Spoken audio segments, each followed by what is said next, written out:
오늘 본문은 예수님께서 세상에 탄생하시기 전에 먼저 일어날 사건, 특별히 하나님의 백성 유대 민족에게 큰 영향을 미칠 역사적 사건에 대해 미리 예언으로 알려주시는 말씀입니다. 이때를 보통 중간사라고 그렇게 표현을 합니다. 여러분 혹시 중간사에 대해서 한번 들어보셨습니까? 구약 성경의 마지막 선지자가 말라기죠. 그리고 신약에 와서 마지막 선지자가 있죠. 세례 요한입니다. 말라기와 세례 요한 사이의 기간이 대략 400년이라고 하는 그런 시간차가 존재합니다.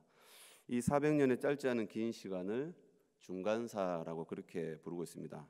이 중간사 때에는 선지자가 나타나지 않았기 때문에 이때를 하나님께서 자기 백성에게 자기 백성을 향해서 침묵하셨다라고 해서 침묵기라고도 그렇게 표현을 합니다. 그래서 400년의 기간에 무슨 일이 있었는지, 또 이스라엘 역사에서 어떤 변화가 있었는지 역사적으로 그렇게 많이 알려지지 않습니다. 하지만 오늘 본문을 살펴보면 하나님께서 중간사에 대해서 침묵하시고 계신 것이 아님을 보게 됩니다. 비록 중간사 시기에 직접적인 선지자의 활동이 없었지만 미리 하나님께서 그때 일한 일을 다니엘을 통해서 말씀해 주고 있기 때문입니다. 특히 하나님의 백성 유대인들에게 일어날 사건에 대해서 그 사건을 중심으로 자세하게 알려주시면서 그때를 준비할 수 있도록 일깨워 주시는 것을 보게 됩니다. 오늘 본문이 바로 중간사에 일어날 사건에 대한 예언의 말씀이라고 할 수 있습니다.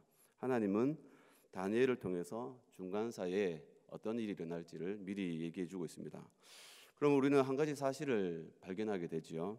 하나님은 침묵하고 계신 것이 아니라 성경을 통해서 우리에게 지금도 말씀하고 계신다는 사실입니다. 때로는 우리는 지금도 하나님은 침묵하고 계신 것이 아닌가라고 답답해할 때가 많이 있습니다. 강한 자가 역사를 주도하는 것 같고 힘 있는 자가 군림하는 것처럼 보여집니다. 그래서 역사를 마치 이 동물들의 세계 약육강식과 같이 짐승의 본능만 있고 통제되지 않는 무정하고 무절제한 세상이라고 인식을 하게 됩니다. 그래서 역사는 불공평하다 그렇게 느낄 때가 많습니다. 그런 세상을 살아가는 우리 성도들이 이 세상을 바라보면서 때로는 하나의 시험적인 요소가 될 때도 있습니다. 하나님은 마치 인류 역사 속에서 무관심한 하나님, 그냥 세상을 방치하고 계신 그런 하나님, 그렇게 느낄 때가 많이 있습니다. 때로는 하나님이 계시지 않는 것 같고 마치 하나님이 철저히 숨어 계시는 하나님의 부재에 대해서 우리가 느낄 때가 많이 있습니다. 하지만 오늘 본문을 보면 하나님은 무서울 정도로 역사 속에 살아계셔서 역사를 주관하고 계신다는 사실을 보게 됩니다. 시간 하나님의 통제와 주권이 미치지 않는 하나님의 허락이 없이 발생하는 역사는 없다라는 사실을 마치 하나님께서 역사가 일어나기 전부터 모든 것들을 계획하시고 그것을 미리 알려주시면서 그대로 실행되어지는 것을 다니엘을 통해서 보여주고 있습니다. 왜냐하면 하나님께서 역사가 발생하기 전부터 미리 도래할 역사들을 미리 보여주고 있지 않습니까? 그리고 그대로 성취되는 것을 보여주면서 하나님은 역사의 주관자가 되신다는 사실을 보여주고 있습니다. 하나님은 보이지 않지만 역사의 흐름과 전환과 변화를 주도하고 계시면서 모든 역사를 섭리하고 계시고 있고 무엇보다 철저히 하나님의 때를 차곡차곡 준비하고 계신다는 사실을 보게 됩니다. 하나님은 역사 속에 부재하신 것이 아니라 역사를 통해 하나님의 구원 역사를 전개하시면서 역사 속에 살아 계신다라는 사실을 아주 깊이 보여주고 있습니다. 그리고 하나님의 백성들에 대한 구원의 길을 미리 열어가시면서 하나님의 백성들로 하여금 세상 속에 함몰되지 않도록 그리고 그 세상 속에 떠내려가지 않도록 깨우치시고 믿음을 일깨워주고 계십니다. 이것이 다니엘이 전하고자 하는 가장 강한 메시지 중에 하나라고 할 수 있습니다. 다니엘은 역사가 우연히 일어났고 또 우연히 그냥 지금 흘러간다라고 보지 않습니다. 역사는 자기 마음대로 흘러가는 것이 아니라 역사의 주관자가 있다는 사실을 정확하게 보고 있습니다. 창세전부터 말씀하시는 하나님, 또한 선지자를 통해서 하신 말씀을 성취하시는 하나님을 다니엘은 보게 되죠. 역사 속에서 약속을 성취하시고 하나님의 백성들을 구원하시는 살아계신 하나님을 몸소 깨닫게 되는 겁니다. 다니엘은 역사 속에 하나님의 계획과 섭리가 흐르고 있다는 것을 발견하게 되죠. 그것을 찾고 또 간절히 구하면서 그리고 깊이 연구하면서 하나님의 뜻에 순종하는 그런 역사적인 신앙관을 가지고 있는 것을 보게 됩니다. 다니엘서가 바로 그런 신앙의 고백 중에 하나라고 할 수 있는 것 같습니다. 암흑기와 같은 유대 민족이 바벨론에 의해서 멸망당하지 않습니까? 그것을 다니엘은 목격하면서 다니엘은 고통스러운 역사의 비극을 마주하게 되죠. 그러면서 왜 이런 일이 하나님의 백성 유대 민족에게 일어났는가? 왜 예루살렘이 해파되고 많은 사람들이 죽게 되죠? 그리고 다니엘도 이 바벨론으로 옮겨져서 포로의 신세가 되지 않습니까? 그런 비극적인 현실을 마주하면서 이 다니엘은 어떤 생각을 했을까요? 역사 앞에서 그리고 자기의 민족이 무너져가는 그것을 바라보면서 다니엘은 깊이 자신의 신앙을 돌아보면서 또 하나님 앞에서 이제 마주하게 되는 그런 시간이 있었을 것입니다. 그리고 깊이 질문했을 것입니다. 다니엘은 민족이 처한 역사의 비극 앞에서 그리고 영적 고뇌 속에서 하나님의 길이 무엇인가 찾게 되었겠죠. 그때 하나님께서 다니엘에게 은총을 주시면서 하나님의 섭리를 깨닫게 해주시는 하나님의 지혜를 주셨습니다.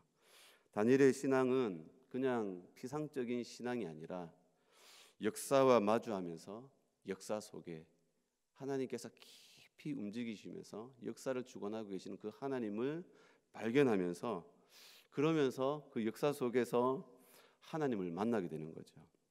성경과 역사를 긴밀히 살피면서 그러면서 이 깊은 안목을 가지게 되는 신앙으로 발전하게 되죠. 하나님의 구원 섭리를 발견하고 그런 신앙을 이제 찾게 됩니다.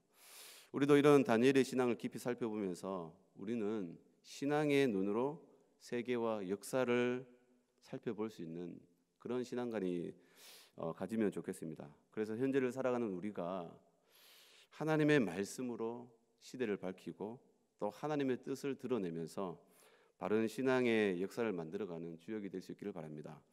특별히 오늘 본문은 중간사 때에 유다 백성들에게 일어날 역사적 사건에 대해서 초점을 맞추고 있는데 그 중심에는 이름이 조금 긴데요. 안티오코스 에피파네스 4세라는 셀리쿠스 이 왕조의 왕이 언급이 됩니다.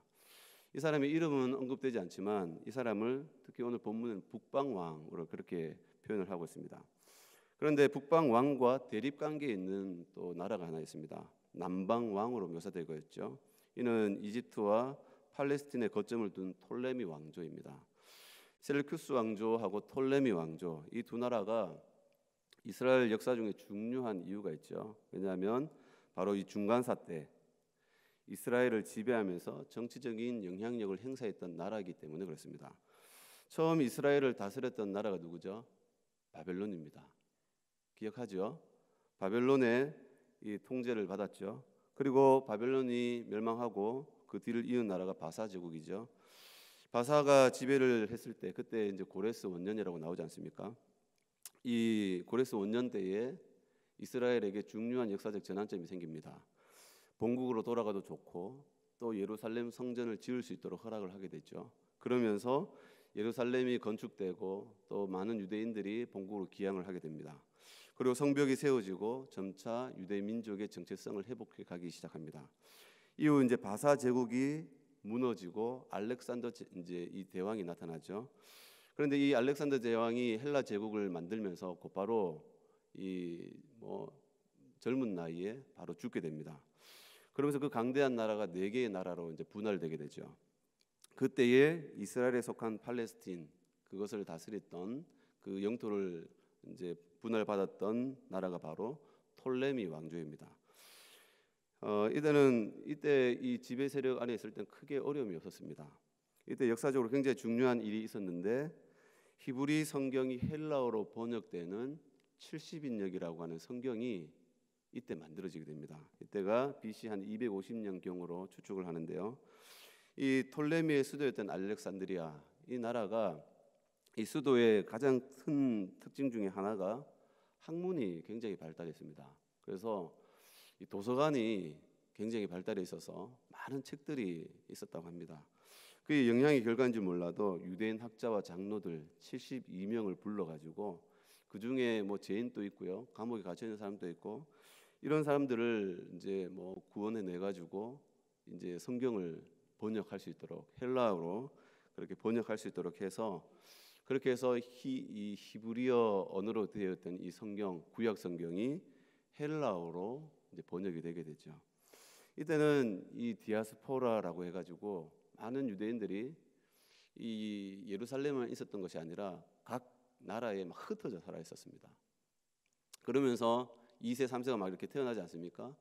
그러면서 이제 이 히브리 언어에 대해서 조금씩 이제 잊혀질 수도 있는데 헬라어로 번역이 되면서 그것이 계속적으로 유대 민족들에게 또 이 자녀들에게, 또 그때는 이 헬라어가 세계적인 공통 언어였습니다.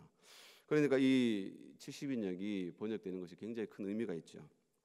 이후에 북방왕과 남방왕이 뭐 하친하기도 하고 정략 결혼을 맺으면서, 그리고 또 반목하면서 이런 과정을 거치면서 북방왕과 남방이 계속적으로 싸움을 하게 되죠. 안티오코스 에피파네스 4세 때, 이때에 이 사람이 예루살렘을 통치하게 됩니다. 이 사람이 지배하면서 예루살렘에 이제 많은 문제가 일어나게 됩니다. 예루살렘이 가지고 있는 그 유대인들이 가지고 있는 신앙의 정통성이 막 깨지기 시작하고, 그러면서 거기에 대해서 이제 반목이 일어나면서 이제 심각한 전투가 일어나기도 합니다. 이 에피파네스, 이 안티오코스 에피파네스에 대해서 이 언급을 보면 21절 말씀을 한번 볼까요? 또 그의 왕위를 이을 자는 한 비천한 사람이라. 나라의 영광을 그에게 주지 아니할 것이나 그가 평안한 때를 타서 속임수로 그 나라를 얻을 것이며 넘치는 물 같은 군대가 그에게 넘침으로 말미암아 패할 것이요 동명한 왕도 그렇게 될 것이며. 성경은 이 사람에 대해서 비천한 사람, 또 속임수로 정권을 얻는 계율과 거짓에 능한 자, 이렇게 알려주고 있죠. 왜냐하면 이 안티오코스라고 하는 사람은 왕위 계승 서열에서 사실은 이 뒤로 밀려 있는 사람입니다. 그리고 또 로마의 인질로 14년간, 12년간인가요? 이 볼모로 잡혀 있었던 사람입니다.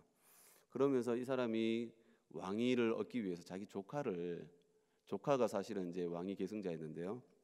이 사람을 밀어내고 왕이 되었기 때문에 이 왕의 어떤 정통성 면에서도 좀 부족했던 사람입니다. 그것을 지금 이 성경이 알려주고 있습니다. 또 23절, 24절 말씀 한번 볼까요? 그와 약조한 후에 그는 거짓을 행하여 올라올 것이요 소수의 백성을 가지고 세력을 얻을 것이며 그가 평안한 때에 그 지방의 가장 기름진 곳에 들어와서 그의 조상들과 조상들의 조상이 행하지 못하던 것을 행할 것이요 그는 노력하고 탈취한 재물을 무리에게 흩어주며 계략을 세워 얼마 동안 산성들을 칠 것인데 때가 이르기까지 그리하리라. 안티오코스가 애굽을 치기 위해서 1차, 2차, 3차로 그렇게 칩니다. 그때 이제 원정하면서 이 톨레미 6세와 평화 조약을 맺습니다. 그러면서 애굽을 안심시키는 척하면서 애굽의 작은 도시들을 조금씩 야금야금 먹기 시작합니다. 그러면서 그런 치졸한 방법으로 애굽을 좀 먹으면서, 그러면서 그때 얻었던 전리품들을 자기 백성들이 주면서 인기 관리를 하면서 그렇게 정략적으로 치밀한 면모를 보여주는 것이 바로 이 안티오코스의 모습입니다. 그것을 이제 지금 성경에서 얘기해 주고 있습니다. 이후에 애굽의 2차 원정이 25절에서 28절을 통해서 보여주고 있고요. 그러면서 관계를 통해서 승리하게 되고, 그리고 톨레미 6세를 볼모로 잡으면서 애굽을 다스리려고 했다가 그것이 실패로 끝나면서, 그러면 다시 이제 본국으로 돌아가는 일을 또 하게 되죠. 29절에서 35절에서는 이제 3차 애굽 침공이 일어나게 됩니다. 이때는 이제 로마 군대가 다시 일어나면서 실패하면서 해군 중에 이스라엘에게 들어와서 이스라엘을 핍박하게 되고, 그리고 성전 모독 사건이 일어나게 됩니다. 이런 부분들을 이제 쭉 설명해 주는 것이 이제 오늘 본문 말씀입니다. 우리가 오늘 보면서 이스라엘 백성들이 첫 번째는 바벨론의 지배를 받고, 두 번째는 바사 제국의 지배를 받으면서 그때에 다시 회복되는 예루살렘 성전이 다시 회복되고, 또 포로로 잡혀왔던 사람들이 본국으로 돌아갈 수 있는 기회가 주어졌죠. 그리고 이제 헬라 제국 때의 톨레미 왕조라고 해서 이 애굽과 그다음에 팔레스틴에 이 거점을 두고 있던 그런 이제 왕조였습니다. 그 지배를 받을 때 있었고, 이제 네 번째로 이 안티오코스 에피파네스라고 하는 셀루쿠스 왕조의 지배를 받게 됩니다. 그리고 나서 마지막으로 로마 제국의 지배를 받으면서 예수님께서 이제 베들레헴에서 탄생하게 되는 이 계기를 맞게 됩니다. 요 계기 전에 보면은 이스라엘의 중요한 역사가 이제 큰 이 역사적인 하나의 변화가 있는데 마카비 혁명이라고 하는 것이 있습니다. 이때에 이 마카비라고 하는 제사장이 안티오코스의 이 성전 해방 사건이 있죠. 거기에 저항하면서 일어났던 혁명입니다. 그러면서 잠깐 안티오코스로부터 셀루쿠스 왕조로부터 해방하면서 나라가 이 독립하게 되는 계기를 맞게 되죠. 그러다가 이제 다시 이 셀루쿠스의 침략을 받고 로마의 침략을 받으면서 이제 그 마카비 왕조가 없어지게 됩니다. 이런 과정이 쭉 있는데요. 내일 이 마카비 왕조에 대해서 한번 쭉 잠깐 설명하면서 이스라엘 역사 속에 있었던 1차 해방과 2차 핍박에 대해서 한번 살펴보는 시간을 가지면 좋겠습니다. 이때가 이제 중간사라고 할 수 있습니다. 지겹죠? 예. 사실 이거보다 더 복잡합니다. 굉장히 복잡한데 이거를 제가 살펴보면서 너무 머리가 아파가지고 이걸 어떻게 더 쉽게 얘기하나. 이름도 굉장히 많이 나와요. 다 설명하면 여러분들은 벌써 입신에 들어갔을 거예요. 지금 벌써 천국에 올라가서 주님과 대하고 계실 것 같아가지고 최대한 쉽게 설명을 하려고 했는데 어렵습니다. 중간사에 대한 역사적인 자료도 사실 많이 빈약하기 때문에. 그렇지만 다니엘서가 벌써 이 일들이 일어나기 전부터 이런 사건들을 조목조목 알려주면서 하나님께서는 침묵하고 계신 것이 아니라 무서울 정도로 지금도 말씀하고 계신 하나님이구나. 성경을 통해서 부재하신 것 같지만 역사의 면밀히 역사 속에 역사의 모든 것들을 주관하시면서 이끌고 계시는구나 라는 사실을 깊이 깨닫게 됩니다. 우리도 이 시대를 바라보면서 우리 현 시대 속에 우리가 함몰되지 말고 역사 속에 지금도 우리의 구원을 이루어 가시는 구원의 역사가 있음을 바라보면서 우리는 그 복음의 역사 속에 참여하는 그런 삶을 살아갈 수 있는 우리 모두가 될 수 있기를 주님의 이름으로 축원을 드립니다. 기도하겠습니다.